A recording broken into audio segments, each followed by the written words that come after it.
All right, welcome to the second gaming landscape video. I'm not going to waste any time. I have nothing to say, so let's just get straight into it.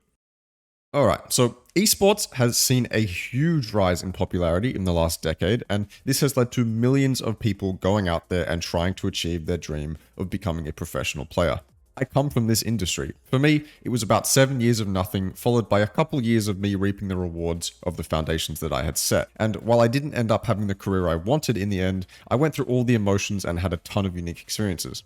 What I found interesting is what happens to a gamer's brain when they become obsessed with competition and how that relationship to perfection and competition impacts their enjoyment of other types of video games. I'm no neurologist, but I can speak from experience, and I have plenty of friends that are still competing or have competed, so I understand the effect to some degree. Okay, so to start, I can confidently go back to CSGO all the time because I played that game competitively for 4 years, and I know how to win, and winning is fun, but my brain is hardwired at this point to avoid losing at all costs. So you can begin to understand why it's easy to shy away from other competitive games. Well, that and why would I play Valorant when CS exists, but you can see why I wouldn't bother playing a game that I'm going to suck at, right? Now, I feel blessed because I'm not affected by this as much as others, and I can generally focus on purely having fun now. But for some people, even if you play competitive games casually, this mindset can cripple your enjoyment of other games. Mainly because the idea seems to be that if you aren't winning, why are you bothering? The reason some people wouldn't bother playing a co-op shooter against aliens like Deep Rock Galactic is because versing anything that isn't a real human doesn't give you even half the satisfaction of beating real people in a competitive setting. The focus has shifted from fun to competition, and the competitive fulfillment I'm talking about doesn't come from single-player games, puzzle games, open-world games, or anything PvE related. When I asked my friends their thoughts on the phrase gaming is dead, the response I got was that they thought it wasn't dead, just that they only really enjoyed certain types of games. And now that I think about it more and more, whenever I've seen the phrase gaming is dead, it's come from an esports adjacent source, or it's just been a joke.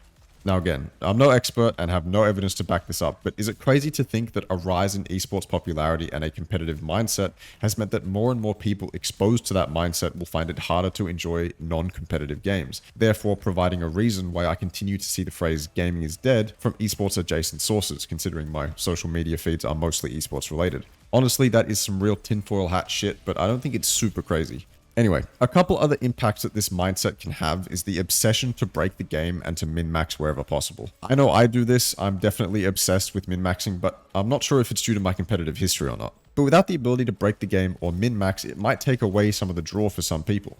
I think one of the largest impacts competitive games have is how your expectations are now built around competitive games. At this point, our brains are wired to expect to be able to play a game for thousands of hours. Not hundreds, but thousands. And if we aren't given an experience that allows us to do that, we'll be pushed away from the game. This is echoed all throughout my esports friends. They're not looking for 100-hour experiences, rather 1,000-hour grinds. And to be honest, while those games do exist today, it's hard to find ones to truly stick to. What this all equates to is whenever friends of mine with pasts in esports try a game, the game ultimately falls short of fulfilling them, because without true competition, without PvP, what's the point? Anyway, I thought the relationship between the competitive mindset and its impact on our enjoyment of games was a topic worth covering. I really would like to understand this better though and go much deeper because I feel like I only scratched the surface here. If you have anything you'd like to say on this topic, please share it. I'd love to know more about it or just share your experience. Trends in gaming have come and gone. There was a time where survival games were at a peak. DayZ and Rust were seeing huge player numbers, and this gave other developers the idea to capitalize off the survival trend. Games popped up like Miscreated and The War Z. These were games that were part of the survival PvP genre, which is the genre I'll be using to start this discussion. The DayZ mod and Rust Legacy both released in 2013, and almost 10 years later, they are still here. If you ask me, Bohemia Interactive completely fucked it with the DayZ standalone, but Gary and his team at Facepunch have successfully innovated time and time again to keep Rust alive. But none of the clones have done well, which leaves this genre in a weird state where the top dogs are DayZ and Rust. Personally, hardcore survival shooters are my bread and butter, but what do I have outside of DayZ and Rust? Scum? Well, we tried that and it was a miserable experience, and as much as I hate the DayZ standalone, I think I'd much rather play that. Miscreated? Dead. Deadside? Has potential, but is very dead at the moment. V-Rising? Sure. Played that, enjoyed it, but it's missing content. It's funny because survival games exist in droves, but survival with an emphasis on PvP? That's rare.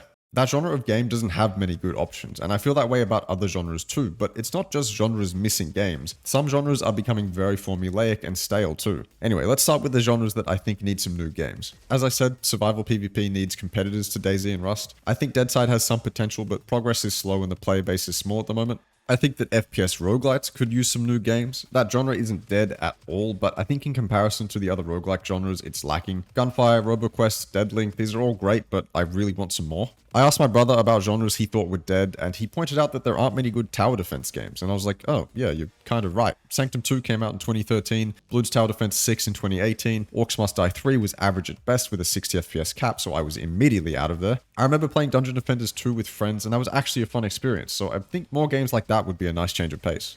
And games like Tarkov, so the extraction shooter genre. We've seen games do their best to get involved. The Cycle Frontier flopped, but Marauders has potential. I'd really like to see more devs try their hand at this genre, and I don't care for the Battlefield or COD extraction shooters. They aren't nearly as fun or replayable, and I think focusing on something in its own lane is way better. But more than genres that need new blood, I think existing genres need to innovate. Open worlds have definitely become extremely predictable, and that's not to say that some open worlds aren't incredible and unique, but most of them have become quite stale. I talked some shit on Ubisoft and I'll continue to do so, but not without giving credit first. Ubisoft's open worlds are beautiful, at least from what I can remember playing from them recently. I distinctly remember playing Assassin's Creed Odyssey and feeling so bad for the environment team who worked on such an amazingly detailed open world, only to have it filled with stock standard Ubisoft bullshit. Same with Far Cry 6, I thought that world was really good looking. So I think open worlds are generally weighed down by a couple things: tedium and pacing.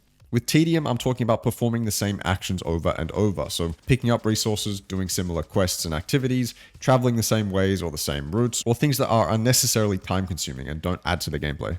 With pacing, it's about how the game flows, but this is also subjective because for some people, they really love Days Gone, but I could not fucking stand the pacing. It was just too slow for me. So it's subjective, but it also makes and breaks an open world game for me. Even a game like Skyrim that came out over 10 years ago understood this. For Skyrim, it was filled with little curiosities and that's what drove exploration. For The Witcher, it was more narrative-based exploration with an emphasis on side quests. Both did well at making me want to explore and they didn't fill the world with too many tedious elements. Traversal of the open world obviously plays a huge part in its pacing, and I think that might be one of the most boring elements of open world games today.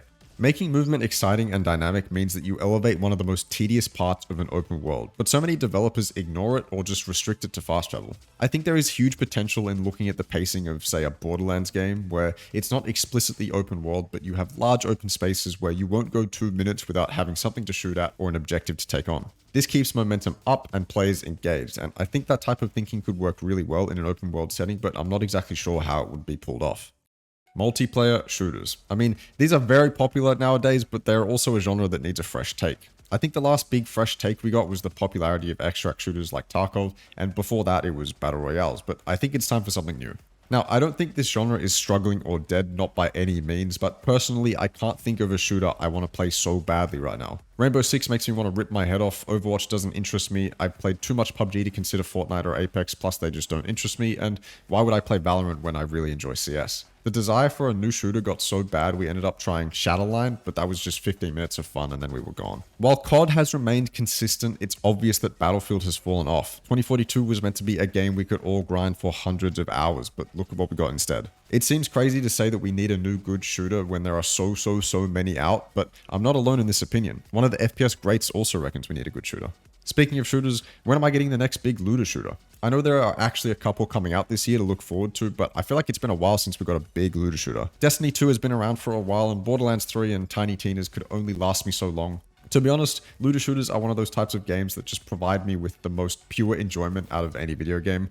The gameplay loop of killing an enemy and picking up better guns or gear is something I can do for hours and hours, and I feel like it's an underappreciated genre. The success of Destiny and Borderlands should be proof enough that there is a big market for these types of games, and they work really well with some of the most profitable monetization models too. So if a company wanted to exploit monetization, this would be a way to do it. MMOs are not a genre I have trifled with in a long time, but a lot of the popular MMOs have been out for quite some time. WoW has been out for ages, Elder Scrolls Online is a similar story, Guild Wars 2 as well. Lost Ark got its Western release, which was played a bunch, but New World came out, and that seemed to lack content and depth in comparison to other MMOs. So I feel like if you're not invested in an MMO that's already been out for a while, your options are limited. That's not a bad thing. I'll always tell people that going back to play older games is a solid thing to do, but for the spirit of this video, that's not what we're after. We're after something new, something fresh, something that takes the world by storm and lives up to the hype.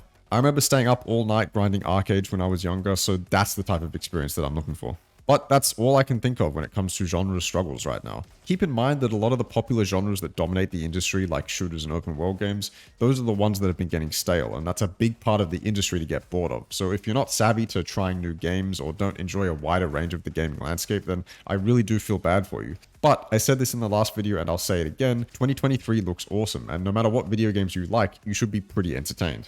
In fact, this video and the one I made before this already feel out of date given how hyped I am for 2023. Hopefully, I never feel the need to make videos with such negative connotations towards the gaming industry ever again, because I'd really like for the future to be bright. That was it though. Like I said in the first video, I would really love to make a third video discussing people's opinions, so if you're happy to share, leave a comment. Other than that, thank you so much for watching. I really do appreciate it. Follow me on Twitter and Twitch. Honestly, doing both those things is way better than any amount of likes this video could get. So enjoy your day and see you next time.